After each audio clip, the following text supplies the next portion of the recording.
Oke teman-teman, kali ini saya akan kembali lagi ya membahas mengenai kabar terbaru dari Timnas Indonesia. Namun di sini saya akan melanjutkan konten sebelumnya ya. Di sini karena saya melihat bahwa sebenarnya ada netizen atau subscriber yang memang pro dengan ada juga yang kontra.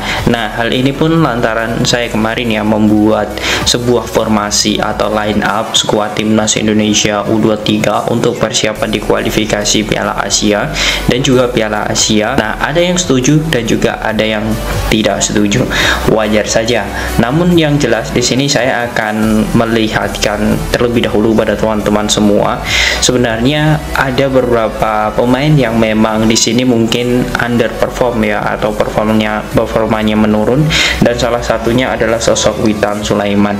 Nah, Witan Sulaiman ini banyak sekali subscriber yang sangat ini ya menginginkan untuk dirubah, karena Sintayong nanti akan sedikit kesulitan jika memainkan pemain-pemain yang turun performa.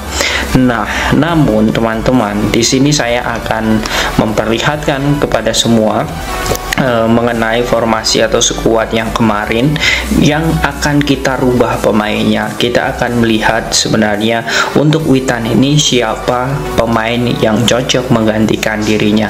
Nah, karena di sini teman-teman, untuk di lini depan ya, saya melihat ini adalah lini depan dan pemain Timnas Indonesia yang multi posisi untuk saat ini itu sangat minim, dan artinya memang sosok Witan Sulaiman jika memang dicadangkan itu ada beberapa saja yang memang bisa untuk menempati posisi Witan. Oke, kita langsung saja ke tactical board ya. Saya akan memperlihatkan ke formasi yang kemarin. Di sini saya setel terlebih dahulu untuk kiper. Tentu kita masih menggunakan formasi 3-4-3 ya. Ini ada Hernando, kemudian di sini untuk di bek kanan ada Fajar, kemudian Elkan Baggett, kemudian di sini juga ada Arhan. Nah, Muhammad Ridho, kemudian di sini ada Arhan. Oke, kemudian di sini ada Ivar Jenner. Nah, ini tetap ya teman-teman, ini adalah formasi yang sudah saya bahas kemarin. Jadi yang ketinggalan silahkan nanti kalian langsung saja cek video kemarin, karena pembahasan ini sangat seru, menimbulkan diskusi. Nah, ini akan menambah wawasan kita mengenai kedalaman skuad Timnas Indonesia U23. Oke, di sini ada Rafael, kemudian Sananta, dan juga di sini ada Witan. Nah, Witan itu di sini, kemudian di sini Arhan. Nah, 3-4-3. Nah, oke. Kurang lebih formasinya seperti ini teman-teman untuk kemarin. Jadi di sini yang jadi permasalahan kita adalah sosok Witan Sulaiman. Nah, Witan Sulaiman ini banyak sekali kemarin itu yang memang Bang, tolong Witan itu diganti, dan tolong Bang carikan pengganti yang memang bisa menjadi opsi Sintayong untuk starter selain Witan. Nah, oke. Saya melihat di sini teman-teman ada tiga pemain yang bisa nanti menggantikan sosok Witan Sulaiman. Nah, memang tiga pemain ini saat ini menurut saya juga menjadi pesaing kuat di timnya masing-masing ya.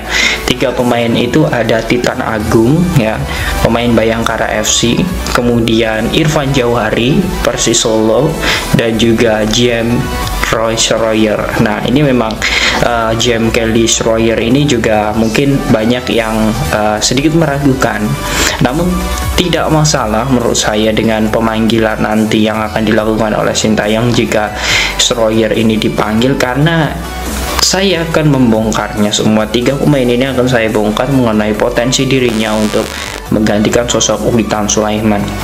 Nah, oke, saya akan membahas terlebih dahulu ya, karena di sini saya melihat memang ada tiga pemain. Yang pertama mengenai James Kelly Schroyer, pemain Persik Kediri di musim lalu ya. Saya melihat datanya, dia musim lalu itu berhasil bermain 24 pertandingan bersama Persik Kediri. Dirinya mampu mencetak 2 gol. Nah, kemudian di sini saya melihat untuk posisi dari Kelly Schroyer ini sebenarnya dia memiliki posisi sebagai di sini teman-teman. Nah, di posisi Sananta ini aslinya adalah di depan striker sekali. Ini posisi aslinya ya, posisi dari James Kelly Schroyer ini. Nah, namun di sini saya melihat ketika Schroyer dimainkan oleh Coach Indra Safri, dia lebih ke sayap kanan. Nah, artinya ditempati oleh posisi Rafael Struijk. Namun tidak mungkin sepertinya sosok Rafael Struijk ini diganti karena memang kualitasnya memang sudah di atas rata-rata. Artinya memang posisi Witan ini akan diakuisisi oleh Schroyer jika memang diturunkan. 24 penampilan ya, kemudian dia mencetak 2 gol. Kemudian bersama timnas dia sudah bermain sebanyak 4 kali di timnas U23 ya. Dan memang ini menjadi kelebihan bagi Schroyer karena dia memiliki 3 posisi, depan, sayap kanan, dan juga sayap kiri, dan semua kakinya itu bagus. Nah, itulah teman-teman mengapa ya mungkin Sintayong nanti ketika memang Witan itu tidak diturunkan, Schroyer bisa menjadi pemain inti. Nah, namun di sisi lain saya melihat juga untuk persaingan di sayap kiri ini bukan hanya Schroyer saja. Di sini ada beberapa pemain lainnya, yakni Irfan Jauhari. Nah, Irfan Jauhari itu mungkin ya bagi teman-teman semua. Nah, ini adalah pemain yang lebih cocok. Ini adalah pemain yang memang sangat ditunggu-tunggu dibanding Witan Sulaiman. Nah, namun di sini teman-teman saya memperlihatkan kepada teman-teman mengenai data dari Irfan Jauhari di musim ini. Awal pertama saat melawan Persebaya dia tidak ada di dalam skuad. Nah, kita melihat apakah ini juga penurunan performa dari Irfan Jauhari ataupun memang Irfan Jauhari itu cedera. Karena saya melihat dari kabar-kabar yang saya kulik ya dari Irfan Jauhari saya belum menemukan. Namun bagi teman-teman yang mungkin pecinta Persis Solo, kalian bisa update langsung atau kalian bisa tulis di kolom komentar mengenai perkembangan terbaru dari Irfan Jauhari.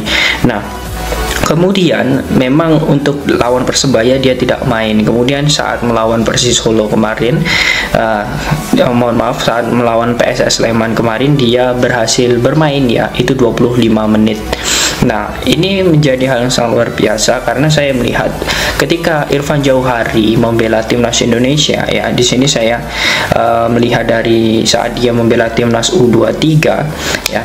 Ini memang dia sudah tampil sebanyak 8 kali ya, 8 kali pertandingan, dan bersama timnas U23 apalagi di SEA Games kemarin ia mampu mencetak 2 gol. Dan yang sangat luar biasa dari sosok Irfan Jauhari ini ya teman-teman, saya melihatnya bahwa dirinya selain dia memang bisa di posisi di sini sebentar. Nah, di sisi kiri ya menggantikan Witan ya, dia juga bisa bertukar posisi dengan sosok Rafael Struijk. Nah, jadi kedua pemain ini nantinya teman-teman bisa saling tukar posisi baik di babak pertama atau babak kedua. Nah, begitupun sebenarnya dari yang tadi ya, Kelly Schroyer juga sama sebenarnya bisa bertukar posisi. Namun yang jelas jika memang menurunkan Sananta ya, ini seperti inilah posisinya. Tetapi kalau mungkin nanti formasinya adalah 4-4-2, kemudian Sananta ini ditarik keluar dan kemudian di sini duet tandem Rafael dan juga Irfan, ini juga kita akan memiliki striker yang memang memiliki kecepatan, karena kurang lebih ya Irfan Jauhari dan juga Rafael Struijk ini mirip sekali permainannya. Nah, kurang lebih seperti itu teman-teman untuk di lini depan jika memang Witan tidak main. Namun di sini ada satu lagi pemain yang memang di sini nanti bisa menjadi bagian penting bagi timnas Indonesia juga. Nah, di sini ada sosok yang memang menurut kita juga masih asing, namun dia sebenarnya teman-teman, dia juga memiliki caps yang bagus bersama timnas Indonesia. Bersama timnas U22 kemarin dia sudah bermain sebanyak 4 kali dan mampu mencetak 2 gol juga. Ya, dia adalah Titan Agung. Nah, Titan Agung saat ini bermain untuk Bayangkara Presisi dan dia juga permainan sangat luar biasa ya bersama Bayangkara ini, dan dia memang tipikal striker ya, striker yang memang bisa ditempatkan sebagai gelandang tengah ya. Kemudian dia juga bisa di sayap kiri. Nah, untuk Titan Agung ini juga bisa teman-teman ya. Namun yang jelas di sini kita melihat persaingan di sayap kiri khususnya untuk menggantikan sosok Witan Sulaiman ini memang ada tiga. Ada Titan Agung, kemudian di sini ada Irfan Jawari dan juga Kelly Schroyer. Nah, semua pemain ini menurut saya tinggal kebutuhan pelatih saja. Namun yang jelas ya teman-teman, ini akan menjadi komposisi yang menarik menurut saya.